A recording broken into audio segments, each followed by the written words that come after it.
টাকার বেকার লোক, বসে ইনকাম করার মুরত নেই।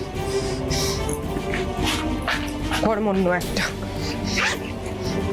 বইয়ের পয়সায় বসে চব্বচস্য গিলছো। নির্লজ্জ কোথাকার। তোমার তো এরকম নির্লজ্জ লোক না আমি আমার জীবনে আর একটা দেখিনি। কি বললে তুমি? হ্যাঁ, কি বললে তুমি?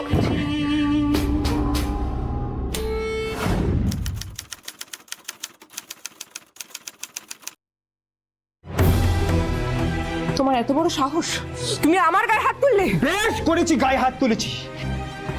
এরকম বললে আবার তুলবো? এরকম কোথায় লেখা আছে যে সারা পৃথিবীতে শুধু পুরুষ মানুষটাই ইনকাম করবে? তুমি ওকে বলো, তুমি আমার গায়ে হাত তুললে কেন? বেশ করেছি।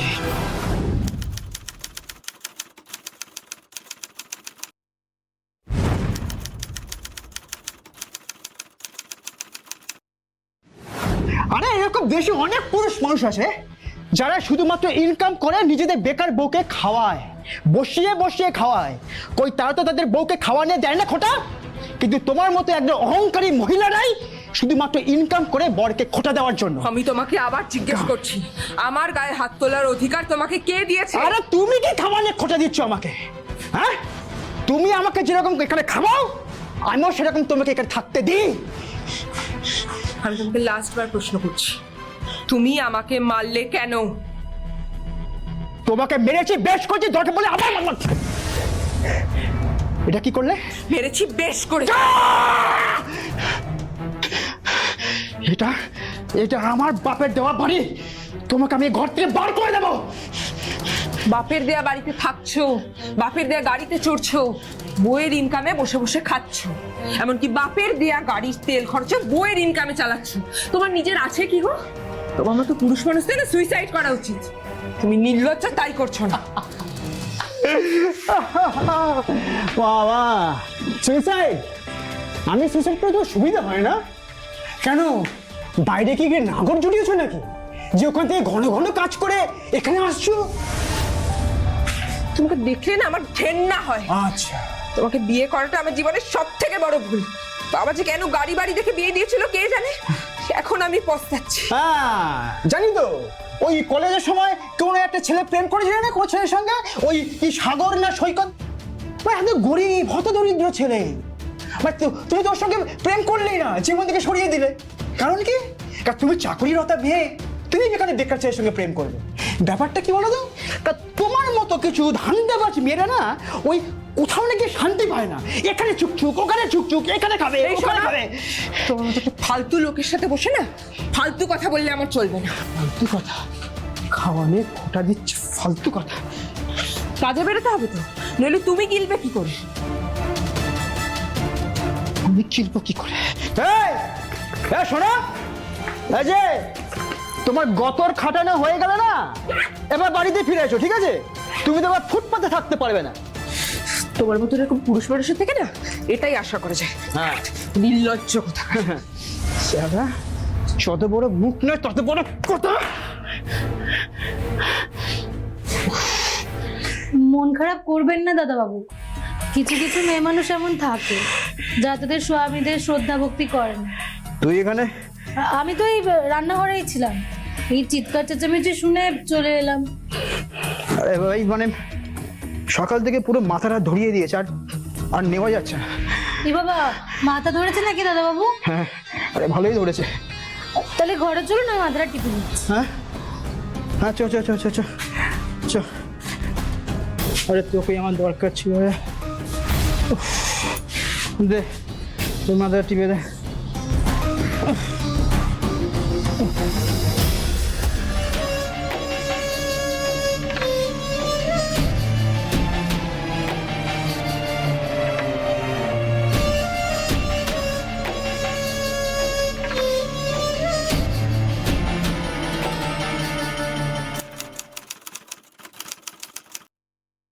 বৌদি, ও তুমি ফিরে এসেছো?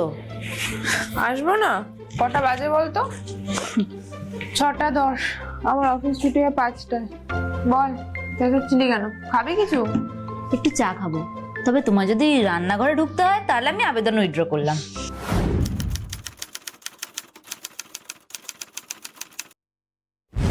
আমাকে ঢুকতে হবে না, পলি বলে মেয়েটা টিকে গেছে রে, ভাগেনি। তাই? এ তো ভেরি গুড নিউজ। পলি, পলি,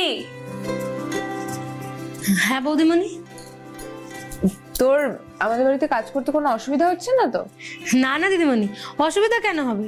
না না, এমনি জিজ্ঞেস করলাম। আচ্ছা শোন, যখন কাজ থাকবে না নিজের ঘরে গিয়ে রেস্ট নিবি, ঠিক আছে? আচ্ছা ঠিক আছে, এখন বলো দেখি কি কাজ করতে হবে। তোর দাদাবাবু কোথায় রে? জানি না তো, ঘরে ঘুমোচ্ছে বোধহয়। আমি আসলাম তখনও ঘুমাচ্ছিল, এখনো ঘুমাচ্ছে। আচ্ছা ঠিক আছে, থাক, তাহলে ওকে ডাকতে হবে না। তুই একটা কাজ কর, তুই আমার আর রিয়ার জন্য 2 কাপ চা করে আন। আর তোর জন্য করতে পারিস চাইলে, তোর ব্যাপার। আচ্ছা ঠিক আছে, সঙ্গে পাঁপড় ভাজা করে দেবো। দে তাহলে। আচ্ছা। বাহ, ফাটাফাটি তো। তুমিও তো দেখছি ভালোই তেল দিতে শিখে গেছো। হ্যাঁ, দিতে তো হবেই, আগের 3টে মেয়ে 4 দিনের মাথায় পালিয়েছে, এটা যদি না পালায় সেই চেষ্টাই করছি। তারপর বল, তোর কেমন চলছে? ইউনিভার্সিটির পড়াশোনা তো হ্যাঁ ঠিকই চলছে। আরে সে তো জানি ভালোই চলছে, কিন্তু যেই কারণে তুই 3:30তে ছুটি হলেও 6টার পর বাড়ি ঢুকছিস, সেটা কেমন চলছে? হ্যাঁ, তুমি না লজ্জাবতী লতা আমার। কি যেন নাম তোর? প্রলয় না? না, নিলয়। তা নীলয়ের সাথে দেখা করাবি বললি, করালি না তো? কি করে করাবো, তোমার তো অফিস থাকে। ও হ্যাঁ, আরে তাহলে একটা ছুটির দিন দেখে নিয়ে আয় না ওকে বাড়িতে। না না বাবা, দাদা আবার কোন মুডে থাকবে, কি থেকে কি বলে দেবে, দরকারই নেই। হ্যাঁ তাও ঠিক, তোর দাদাকে বিশ্বাস নেই, হয়তো চর্চাপুরি মেরে দিল। তাহলে আর তাছাড়া ও এখন বড় প্রবলেমের মধ্যে রয়েছে। কি প্রবলেম? আর বলো না, বাবু তো বড় লোকের ছেলে, গ্রামে বিরাট বাড়ি, 3খানা আম বাগান, তো ছোটবেলা থেকেই বড় লোকের চালে মানুষ হয়েছে। তো যথারীতি এই হস্টেলে 4 জনের সাথে রুম শেয়ার করে থাকতে পারছেন না, তাই একটা ঘর ভাড়া খুঁজছে। আর এদিকে ব্যাচেলার ছেলে বলে ওকে কেউ ঘর ভাড়াও দিতে চাইছে না, তাই সারাদিন মেজাজ খিচড়ে আছে। এই দেখো না, আজকেই আমার ক্লাসের পর 2 ঘন্টার জন্য একটু ঘুরতে বেরিয়েছিলাম, সারাক্ষণ খিটখিট করলো।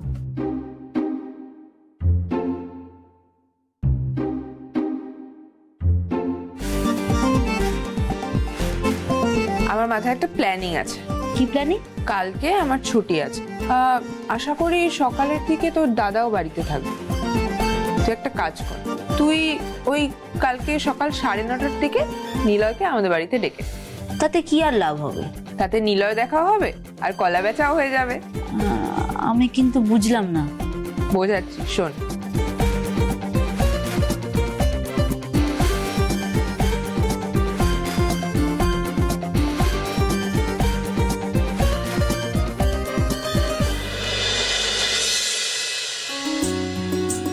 তাহলে তুমি রিয়ার সাথে একই ইউনিভার্সিটিতে পড়ো, তোমার সাবজেক্ট কি? আমার ইংলিশ। আচ্ছা, রিয়ার তো মাস কমিউনিকেশন ছিল, তো বন্ধু হলে কি করে? আমরা যখন কলেজে পড়তাম দুজনেরই একই সাবজেক্ট ছিল।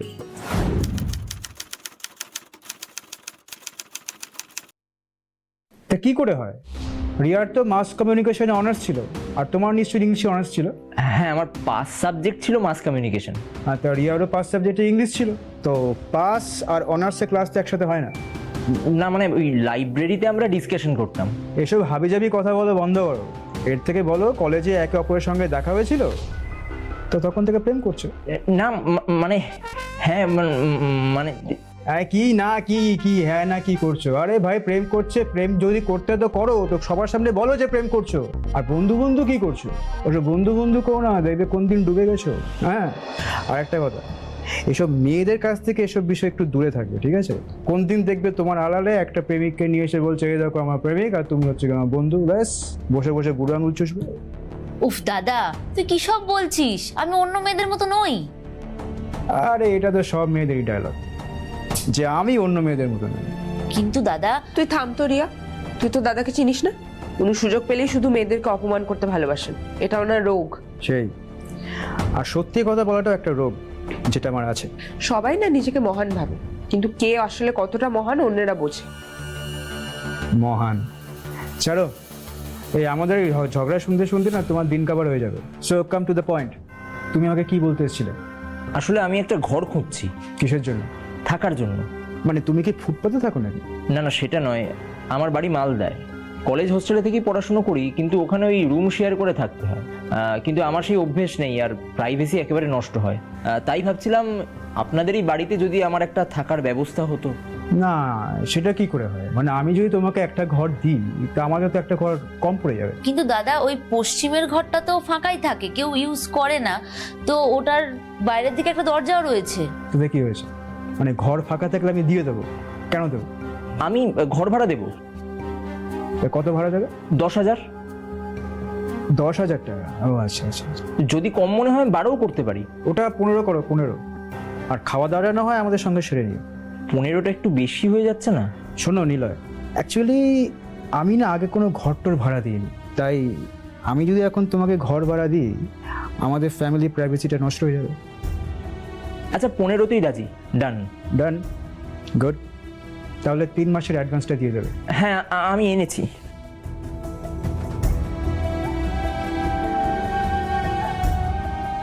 বা, তুমি কোনো ইনকাম করো নাকি? না, এখনো সেভাবে নয়, তবে আমার পৈতৃক সম্পত্তি যথেষ্ট আছে। ও আচ্ছা আচ্ছা আচ্ছা। না, ব্যাপারটা কি জানো নিলয়, এদেশে এরকম অনেক মানুষ আছে যারা 10,000 টাকা ইনকাম করতে গিয়ে জুতোর সোল খুইয়ে ফেলে। হ্যাঁ দাদা, সে তো বটেই। আর সেখানে আমি বাড়িতে বসে বসে 15,000 টাকা ইনকাম করছি, সেটা তোমার বৌদি বুঝতে পারছে না। আরে এসব তুমি কি বলছো কি? ও আজকে প্রথম দিন এসেছে আমাদের বাড়িতে। আরে প্রথম দ্বিতীয় আবার কি, সত্যি মানে সত্যি। আর যাই হোক নিলয়, তুমি আজ বা কাল তোমার সুবিধা মতো শিফট হয়ে যাবে, ঠিক আছে? আর তোমার সাথে একটা আইডি কার্ড এনো, প্রুফ হিসেবে। তাহলে তোমরা গল্প করো, আমি চললাম।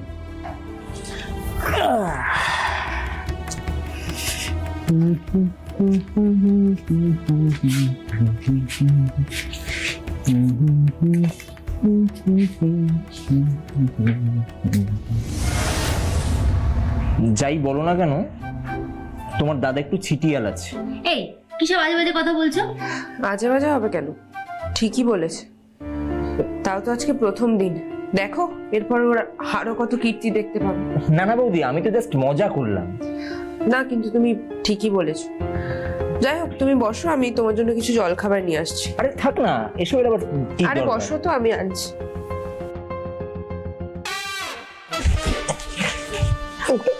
কি করছো? রান্না করে বৌদি আছে, দাদা দেখে ফেলবে। আমি কি এখানে চুপ করে বসে থাকার জন্য এসেছি? শোনো শোনো শোনো, যে ঘরের ভাড়া 5,000 টাকা, সেই ঘরের ভাড়া আমি 15,000 টাকা গুনছি শুধু তোমায় কাছে পাবো বলে। তুমি এরকম করলে কি করে হবে বলো তো? ঠিক আছে, একটু সবুর করো। এখন তো আমি তোমার কাছেই আছি নাকি? ঠিক আছে, এখন আমি সবুর করছি।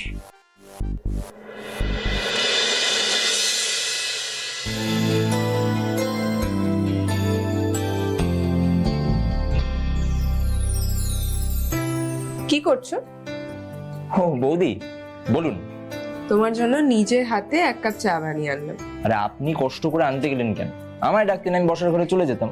না, শুধু চা নয়, দেখতে এলাম তুমি ঘরটা কিরকম গোছালে। আর গোছানো, এই নিজের হাতে যতটুকু পেরেছি করে রেখেছি।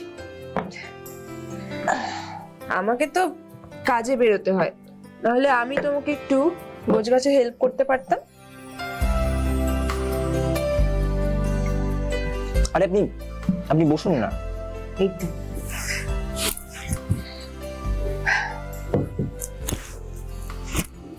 আচ্ছা, একটা কথা জিজ্ঞেস করবো? হ্যাঁ বলুন। রিয়া তোমার একমাত্র গার্লফ্রেন্ড? হ্যাঁ, আবার কি? আমার বিশ্বাসই হয় না। তোমার মতো এরকম একটা হ্যান্ডসাম ছেলের একটাই গার্লফ্রেন্ড? আমি মানতে পারছি। এরকম কথা বলবেন না বৌদি। রিয়া জানতে পারলে না আমার গলা টিপে দেবে। জানবে কেন? মানে তুমি যখন যা করবে সব রিয়াকে জানাতে হবে, এরকম কোনো নিয়ম আছে? না, তা নয়, আসলে এমন কাউকে পাইনি যাকে সেকেন্ড গার্লফ্রেন্ড বানানো যায়। আর যদি পেয়ে যাও? বানিয়ে নেবে। আর সে যদি তোমাকে প্রেমের নেশায় পাগল করে দেয়? তার নেশায় আমিও পাগল হয়ে যাব। বুঝলাম। কি বুঝলেন? যে তোমার থেকে সাবধানে থাকতে হবে, কেন? কারণ নেশাগ্রস্ত মানুষদের পাল্লায় পড়লে আমারও নেশা হয়েছে। ওঠি।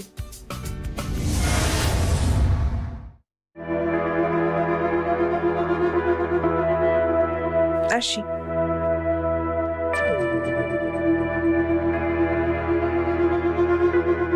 কি হলো? একটা কাজ বাকি থেকে গেছে। কি? তোমার এই সুন্দর মুখটাকে কয়েকটা চুল গার্ড করে দিচ্ছি, তাই সরিয়ে দিলাম। তাই? আমি তো জানতাম চুলের গোছা সুন্দর মুখকে আরো সুন্দর করে তোলে। একেবারেই তাই। তাই তো নেশা ধরানোর আগে চুলগুলো সরিয়ে দিলাম। বুঝলাম। এর মধ্যে রিয়াকে পেলে যতটুকু নেশা হয়েছে কাটিয়ে নি। চল।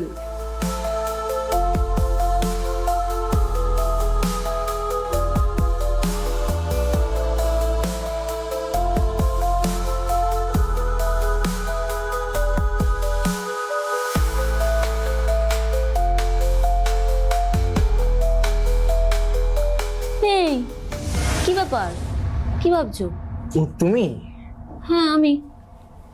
আমি তো তোমার কথাই ভাবছিলাম। তাই নাকি? তা আমার কোন কথাটা ভাবছিলে? তোমাকে আদর করবার কথা।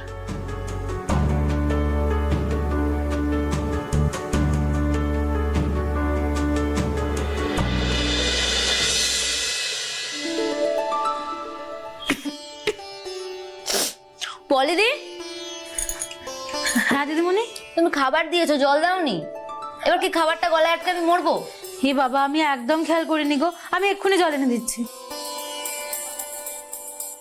কি রে, তুই এখন ইউনিভার্সিটি যাসনি? হ্যাঁ এই তো যাবো, ফার্স্ট ক্লাসটা আজকে অফ আছে। ও, তা নিলয় যাবে না? না, ওনার নাকি আজকে কোনো ভালো ক্লাসই নেই, তাই সারাদিন বাড়িতে রেস্ট নেবেন। ও আচ্ছা। কেন, মানে কালকে রাতে খুব খাটাখাটনি আছে নাকি? সেটা আমি কি জানি। হ্যাঁ, তুই কি করে জানবি? তুই তো আর ওর সাথে ছিলি না। তা সকালে দেখা হয়েছিল নাকি নিলয়ের সাথে? কই না তো। তাহলে কি করে জানবি ও ইউনিভার্সিটি যাবে না? ফোনে ফোন করেছিলাম, তাই জানতে পারলাম। কি মিথ্যে কথা! আমি নিজের কানে ওই ছেলেটার ঘরে রিয়া দিদিমণির গলা শুনলাম। বাবা, কি খিলখিল হাসি! কি রে, তুই দাঁড়িয়ে আছিস কেন? এই যে রিয়া দিদিমণি জল চেয়েছিল।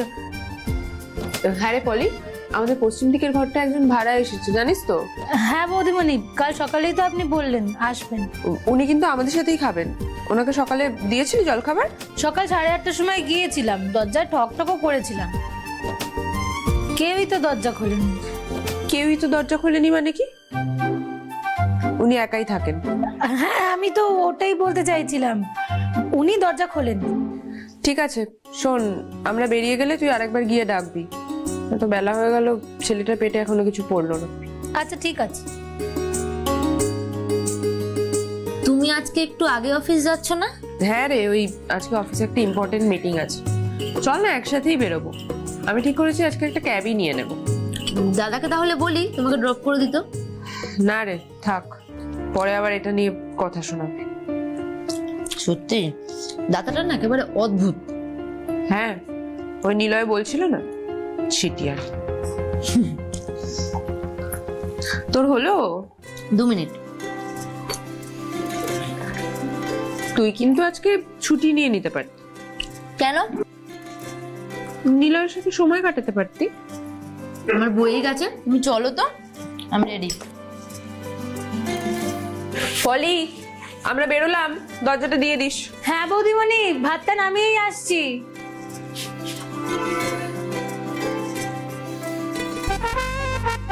বাবা, এত ব্যস্ত হয়ে কোথায় চললে? ওই দরজাটা বন্ধ করতে যাচ্ছিলাম। আরে দৌড় বাবা, তোর জন্য আমি দরজা বন্ধ করতেও রাজি আছি। না এখন চল। কিন্তু এখন তো অনেক কাজ আছে। আরে তরকারিটা- দৌড় বাবা, কাজ পড়ে। এত তারা কিসের? আমি তো আছি সারাদিন। আরে বাবা, আমি তোকে এক মুহূর্তের জন্য ছাড়তে পারবো না। ও মা, এতক্ষণ? আমি তো মরেই যাবো তাহলে। ও তাহলে এই কেস। আমার মোবাইলের ভিডিও রেকর্ডিং এর নবটায় অনেকদিন হাত পড়ে না। সঞ্জয় আর ডালিয়া দুজনের স্বামী স্ত্রী, কিন্তু তাদের মধ্যে কোনো মানসিক শারীরিক কোনো সম্পর্কই আর অবশিষ্ট নেই। ডালিয়া একটা চাকরি করে, সঞ্জয় রোজগারের জন্য সেভাবে কিছুই করে না। ফলে ডালিয়া যখনই সঞ্জয়কে রোজগারের কথা বলে, তখন সঞ্জয়ের মনে হয় ডালিয়া তাকে রোজগারের খোঁটা দিচ্ছে কিংবা তার পৌরুষে আঘাত হানছে। তাই সঙ্গে সঙ্গে সঞ্জয় তার বাবা দেওয়া বাড়ি, গাড়ি, স্থাবর অস্থাবর সমস্ত সম্পত্তির হিসেব দেখিয়ে সে তার পুরুষত্ব বজায় রাখবার চেষ্টা করে। এরকম একটা সময় একদিন সঞ্জয়ের বোন রিয়া তার ইউনিভার্সিটির ফ্রেন্ড বা তার প্রেমিক নিলয়কে তাদের বাড়িতে ভাড়াটে হিসাবে নিয়ে আসে। মাসিক 15,000 টাকা ভাড়ার সেই সুযোগ সঞ্জয় হাতছাড়া করে না। সেই 4 দেওয়ালের মধ্যে শুরু হয়ে যায় রিয়া আর নিলয়ের লাগামহীন প্রেম। আর সেই 4 দেওয়ালের মধ্যে শুরু হয়ে যায় আরো অনেক কিছু, যেমন হাউসমেট পলির সঙ্গে সঞ্জয়ের দিনে দিনে পোক্ত হয় যথেচ্ছ শারীরিক সম্পর্ক। আর সেই সম্পর্কে লুকোনো ভিডিও জেরে আরেক সম্পর্কের কুঁড়ি ফুল হয়ে ফুটে যায়। এই 8টার মধ্যে আসবে বলেছিলাম, 8:10 বেজে গেল। সরি, বলো কি কারণে এত জরুরি তলব শুনি। ইউনিভার্সিটি থেকে বাড়ি ফিরে রিয়া ঘুমোয় সেটা আমি জানি। আচ্ছা বৌদি, এবার বলুন তো সঞ্জয় দার পলি কোথায়? পলি তো ঘন্টাখানেক আগেই বাড়ি চলে গেছে, আর সঞ্জয় তো গাড়ি নিয়ে হাওয়া খেতে বেরোলো এই আধ ঘন্টা আগে। রোজই এই সময়টা বেরোয়। বেরিয়ে উনি কি করেন জানেন? না, আমি খোঁজ নিয়ে দেখেছি। আপনাদের কাজের মেয়ে পলি হাঁটতে হাঁটতে গিয়ে বটতলার কাছে গিয়ে দাঁড়ায়, তারপর সঞ্জয় দা বটতলার কাছে ওকে গাড়িতে তুলে নেয়। তারপর দুজনে কোথায় যায় সেটা আমি জানি না। এসব তুমি কি বলছো নিলয়? যেটা সত্যি সেটাই বলছি। মোটেই সত্যি না, তুমি বানিয়ে বানিয়ে কথা বলছো। বানিয়ে বলে আমার লাভ? সেটা আমি জানি না। হ্যাঁ, আমি মানছি সঞ্জয় একটু অন্যরকম মানুষ, ওর সাথে আমার সম্পর্ক ভালো না, কিন্তু তা বলে সঞ্জয় নষ্ট চরিত্রের মানুষ এটা আমি বিশ্বাস করি না। বাড়ির কাজের মেয়ের সাথে? ছি ছি ছি, এটা হতেই পারে না। রিয়া আমাকে বলেছিল আপনাদের বুড়ি কাজের মাসি মারা যাবার পর যে কজন কাজের মেয়ে এই বাড়িতে কাজ করতে এসেছে তারা কেউ টেকেনি। আমার মনে হয় তার কারণ সঞ্জয় দা। কারণ সঞ্জয় দা প্রত্যেকটি কাজের মেয়ের সঙ্গেই সম্পর্ক করতে চেয়েছিল, কিন্তু কেউ রাজি হয়নি, তাই 3 দিনের বেশি কেউ টেকেও নি। পলি রাজি হয়ে গেছে, তাই ও টিকে গেছে। Shut up, shut your mouth. তুমি আমার হাজবেন্ডের নামে বেসলেস অ্যালিগেশন দিচ্ছ, আমি তো সেটা কিছুতেই মানবো না। বেসলেস নয় বৌদি, আমি আপনাকে প্রমাণ দেখাতে পারি। দেখাও, কি প্রমাণ আছে দেখাও।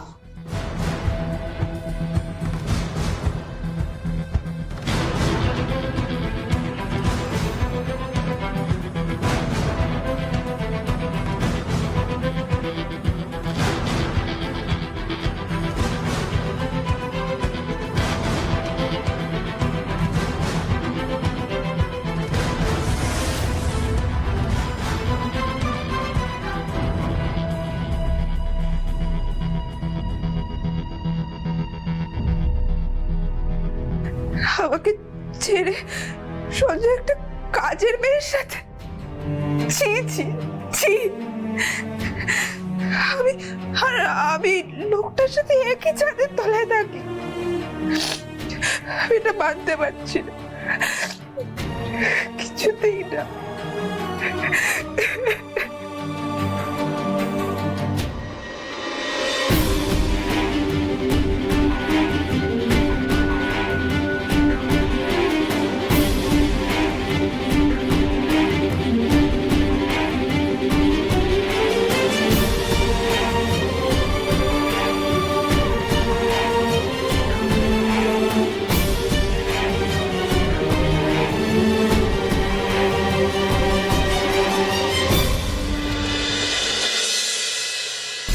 হ্যাঁ শ্যামল, এই শোন শোন শোন।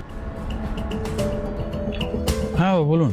আরে তোর বোন পলি, ওকে দেখছি না অনেকদিন, আমাদের বাড়িতে কাজও করতে যাচ্ছে না, ব্যাপারটা কি? ও তো শ্বশুরবাড়ি চলে গেছে। ওর শ্বশুর বাড়ি কোথায়? মানে ও কিছু টাকা পেতো আর কি, দিতে যেতে হবে। ও তো শ্বশুরবাড়ি মধ্যমগ্রামে, ওই মধ্যমগ্রাম স্টেশনের পাশে সুভাষ কলোনি, আর ওর বরের নাম বিমল জানা। হঠাৎ কি মনে হলো যে শ্বশুরবাড়ি চলে গেল? ওর তো অনেকদিন আগেই চলে যাওয়ার কথা। ওই আমার বউ পোয়াতি হলো তো, আমার তো নাইট ডিউটি থাকে। এবার ওই রাতে বউকে দেখাশোনার জন্য আমার বোনকে 2 মাসের জন্য নিয়ে এসেছিলাম। হ্যাঁ, তারপর 3 মাস হয়ে গেল, ও তো গেলই না। তারপর ওই দিন সকাল সকাল আপনার বাড়ি থেকে চলে এলো, তারপরে গোছগাছ করলো, ওই দিনই শ্বশুর বাড়ি চলে গেল। এবার ও কেন রয়ে গেল, কেন চলে গেল, আমি তো কিছুই জানি না। আচ্ছা ঠিক আছে, তুই যা।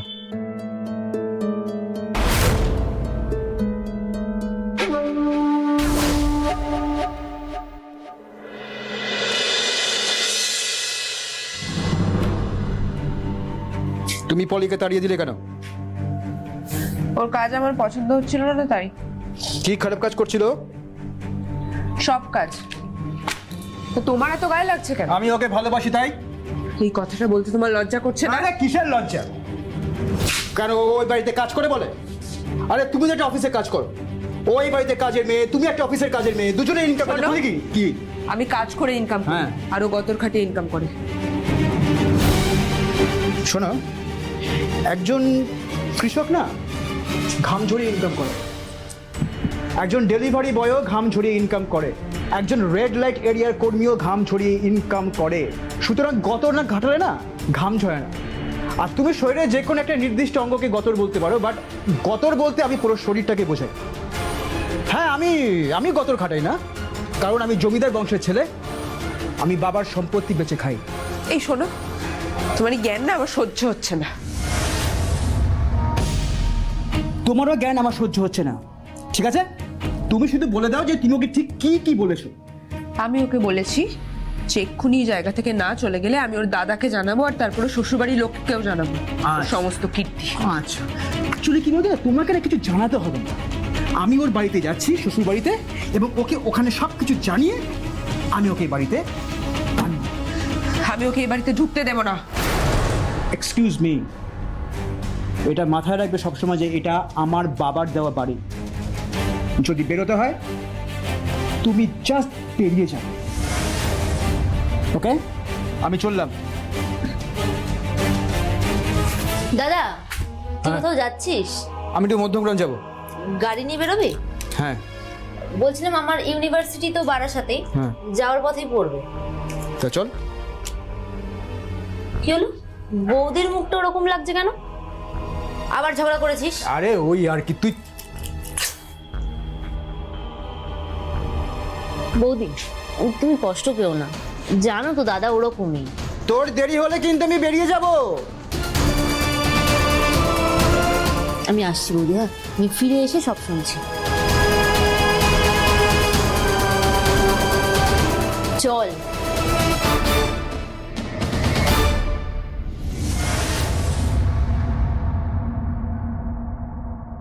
ওরা কোথায় গেল? তুমি তুমি তুমি ঠিক বলেছিলে নীলা। পলির শ্বশুর বাড়ির খোঁজ করছে মানে ও পলির ওখানেই যাচ্ছে। তোমার যে কাজটা করার কথা ছিল তুমি করে দিয়েছো তো? হ্যাঁ। তার মানে ওর গাড়ি আজকে মধ্যমগ্রাম পর্যন্ত পৌঁছাতে পারবে না, তার আগেই সব শেষ হয়ে যাবে। রিয়াও তো বেরোলো, ও কি ইউনিভার্সিটি যাচ্ছে? হ্যাঁ, তুমি তো আজকাল ইউনিভার্সিটি যাওই না, এমন নেশা লেগেছে তোমার। রিয়া কি দাদার সাথে গাড়িতে যাচ্ছে? হ্যাঁ। তারপরে তুমি বুঝতে পারছো? আরে রিয়া, তুমি বুঝতে পারছো কি হবে? তোমার মাথায় নেই কি হয়ে যেতে পারে? তাই তো আমার তো মাথায় আসেনি।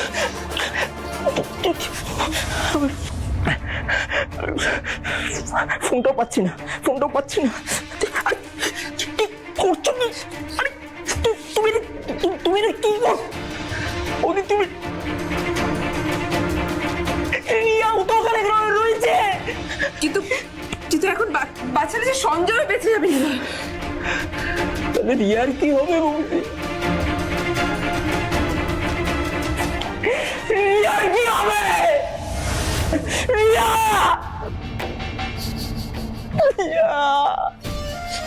তুমি তুমি রিয়ার কথা ভুলে যাও না, আমি তোমাকে সমস্ত রকম নেশা দিয়ে ভরিয়ে দেবো। তুমি রিয়াকে ভুলে যাও, মন ভরে নেশা করো। দেখুন, আপনারা ইতিমধ্যে হয়তো খবর পেয়েছেন যে আজ বাসুদেবপুর থানার কাছাকাছি একটা গাড়ি দুর্ঘটনা হয়। গাড়িতে দুজন যাত্রী ছিলেন, সঞ্জয় ভৌমিক ও রিয়া ভৌমিক। তারা দুজনই স্পটেড। দেখুন, তাদের আইডেন্টিটি কার্ড দেখে আমরা নাম ঠিকানা পেয়ে এই বাড়িতে এলাম। আচ্ছা, আপনারা ওনাদের কে হন? সঞ্জয় ভৌমিক আমার স্বামী স্যার, আর রিয়া আমার ননদ।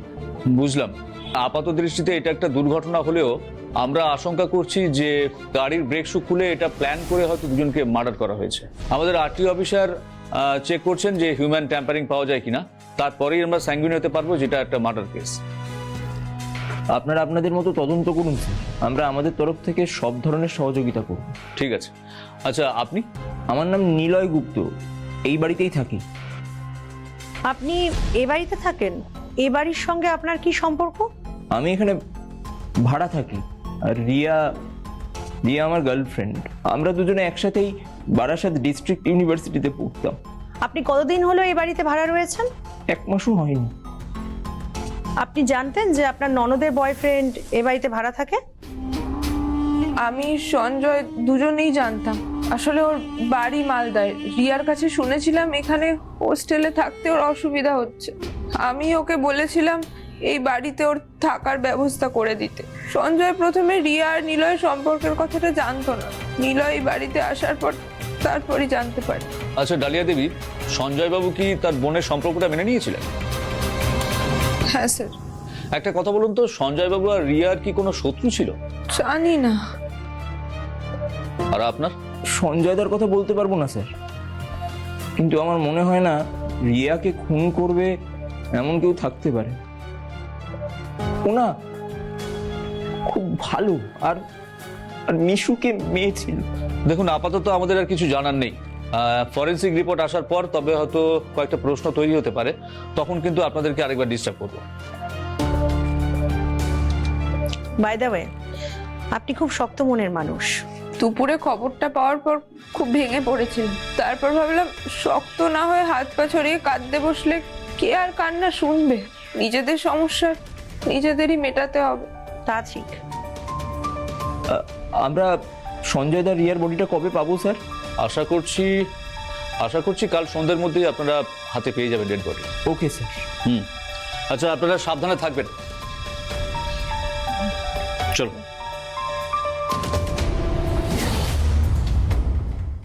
কেটে গেল আরেকটা সপ্তাহ। ইতিমধ্যে সঞ্জয় আর রিয়ার দেহের সৎকার হয়ে গেছে।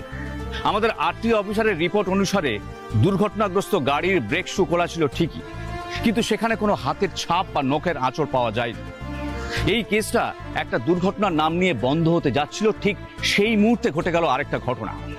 কাঁচরাপাড়ার বড় রাস্তার ফুটপাতের ওপরে একটা গাছের গোড়া থেকে পাওয়া গেল একটা বড় সড়ো লাগেজ। স্যার, হ্যাঁ। ফোন আসার সাথে সাথে কিন্তু আমি কনস্টেবল ইকবালকে টিম নিয়ে ক্রাইম সিনে পাঠিয়ে দিয়েছিলাম। স্যার, এলাকার লোকজন একটা বড় লাগেজ ব্যাগ দেখতে পায়, দেখে আমাদের সংবাদ দেয়। আমরা এসে দেখি লাগেজ ব্যাগের মধ্যে এই লাশ। বেশ,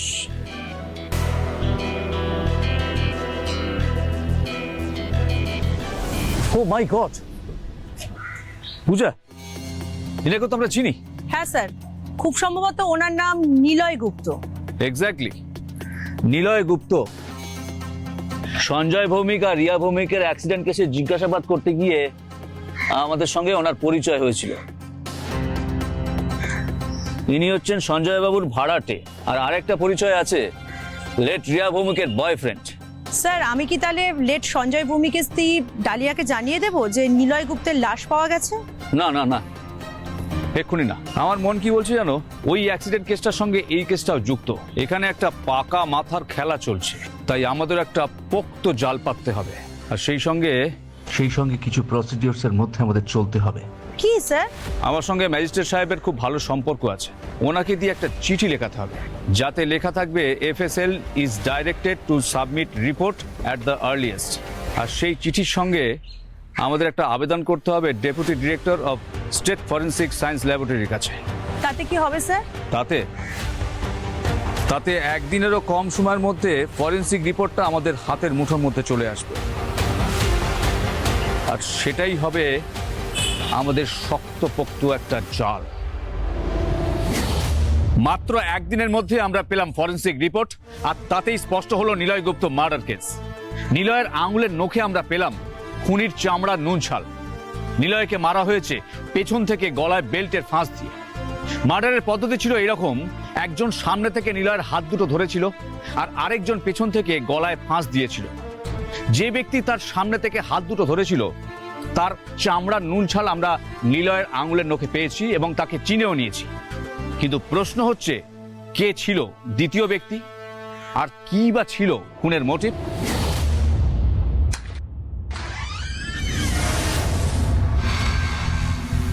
এ কি আপনারা? আপনার স্বামী আর ননদের গাড়ি দুর্ঘটনার কেসটা তদন্ত করতে এসেছিলাম। ও আসুন আসুন।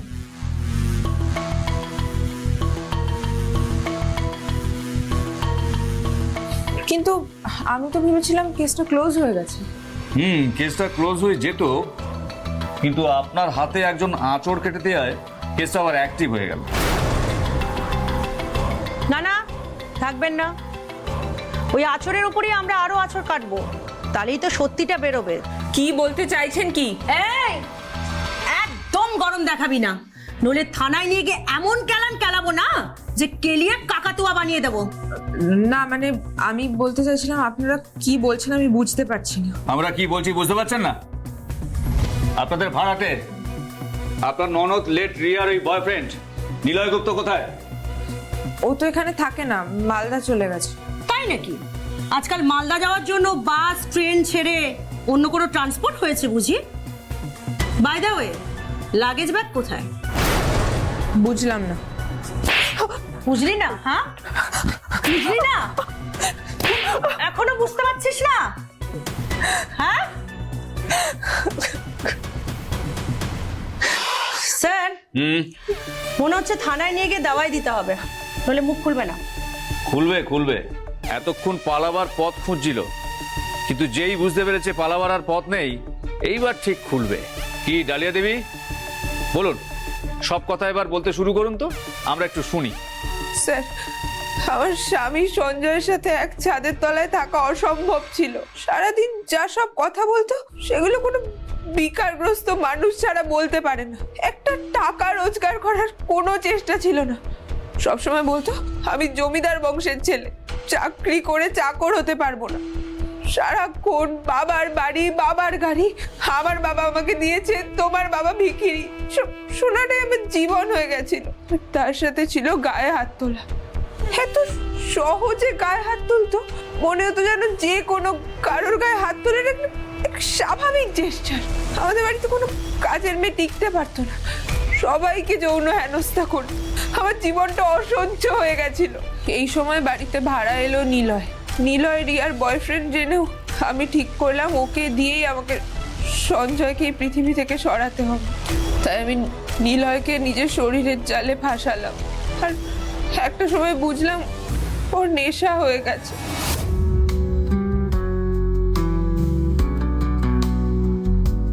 তুমি আজকে ইউনিভার্সিটি গেলে না?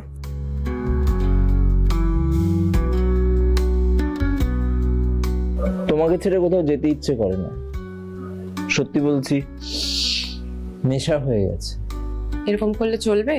এরপর তো রিয়াও সন্দেহ করবে। না, ও সাদাসিধে মানুষ, ও সন্দেহ করবে না।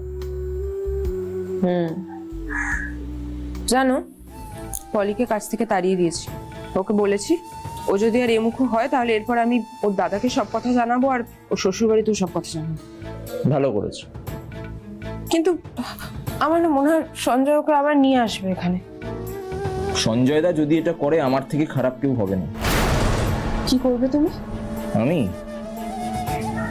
আমি ওকে মেরে ফেলবো। সত্যি? সত্যি, তোমার দিব্যি।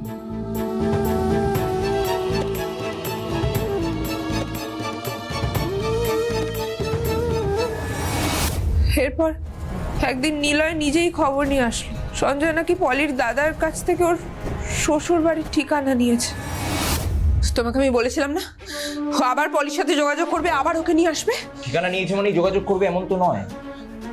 আমি তোমাকে গ্যারান্টি দিচ্ছি, দেখা যাক। তুমি কিন্তু আমাকে বলেছিলে সঞ্জয় যদি আবার পলির সাথে যোগাযোগ করে তুমি ওকে জানে মেরে দেবে। বলেছি যখন করব। তুমি জানো তো সঞ্জয় সন্ধেবেলা ছাড়া অন্য সময় গাড়ি নিয়ে বেরোয় না। হ্যাঁ সেটা জানি। কিন্তু কালকে বেরোবে। তুমি একটা কাজ করতে পারো, তুমি সঞ্জয়ের গাড়ির ব্রেক শুটা খুলে রাখতে পারো, যদি না বেরোয় তাহলে দুপুরে লাগিয়ে দিও। ওকে? কিন্তু তুমি যেটা বলছো সেটা করলে বৌদি মৃত্যু নিয়ে ছেলে খেলা হয়ে যাবে। নইলে যে জীবন নিয়ে ছেলে খেলা হয়ে যাবে নিলয়। কারণ সমস্ত কিছু সহ্যের একটা সীমা থাকে। আর একটা কথা ভালো করে শুনে নাও, তুমি যদি আমার কাজটা না করো তাহলে তোমার সাথে আমার সব সম্পর্ক শেষ।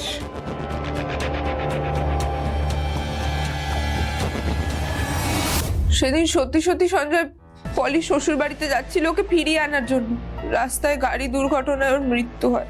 ওটা মৃত্যু নয়, হত্যা। প্রিয়াকে মারলি কেন?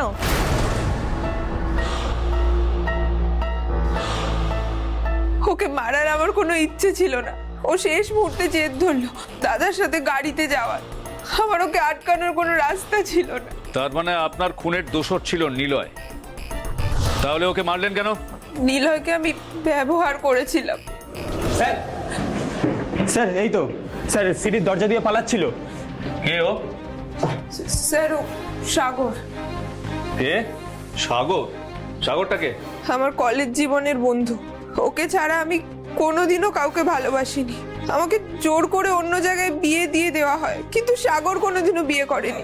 সবাই বলতো ও হতদরিদ্র গরিব ছিল বলে নাকি আমি ওকে ছেড়ে দিয়েছিলাম। আচ্ছা, ইনি তাহলে সে যে নিলয়কে গলায় বেল্ট দিয়ে পেছন থেকে ফাঁস দিয়েছিল? হ্যাঁ স্যার। কেন? নিলয় ভেবেছিল আমিও বোধহয় ওর প্রেমে হাবুডুবু খাচ্ছি, কিন্তু আমার শুধু একটাই উদ্দেশ্য ছিল, আমি সাগরের সাথে সুখে শান্তিতে থাকতে চেয়েছিলাম। নিলয়কে মারলি কেন? নিলয় কোনোদিনও আমার ঘরে আসতো না, কিন্তু সেদিনই আমাকে খুঁজতে খুঁজতে আমার বেডরুমে আসলো। এসব কি হচ্ছে? ওকে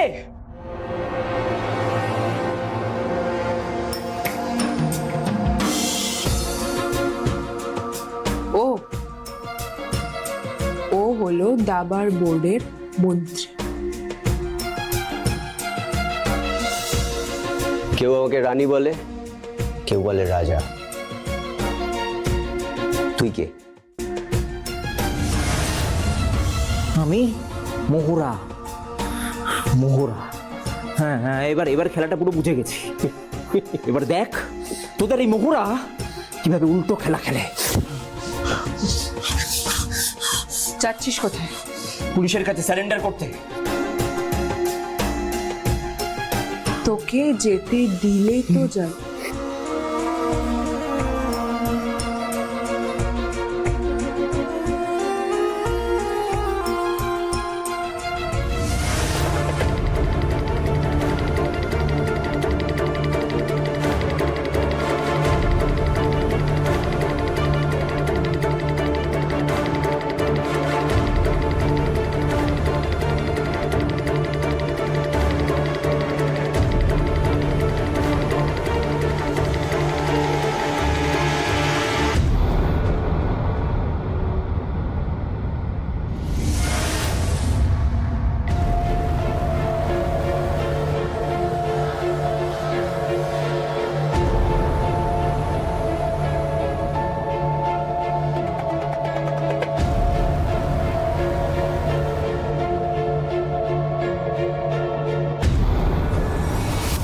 এরপর একটা লাগেজে লাশটাকে ভরে কাঁচরাপাড়া পুরনো পুকুরের ধারে ফেলে আসলো।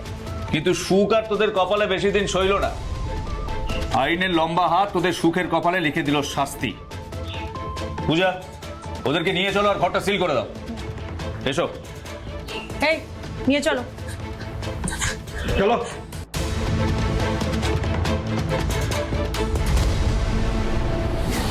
হ্যাঁ, শাস্তি তো হবেই। একটা খুনি শাস্তি পেয়েছে নিজেই খুনির ভিকটিম হয়ে, আর বাকি দুজনকে শাস্তি দেবে মহামান্য আদালত। মনে রাখবেন, আপনারই ঘাড়ের কাছে নিঃশ্বাস ফেলছে অপরাধী, তাই সাবধান হন আপনি। সাবধান হোক বাংলা।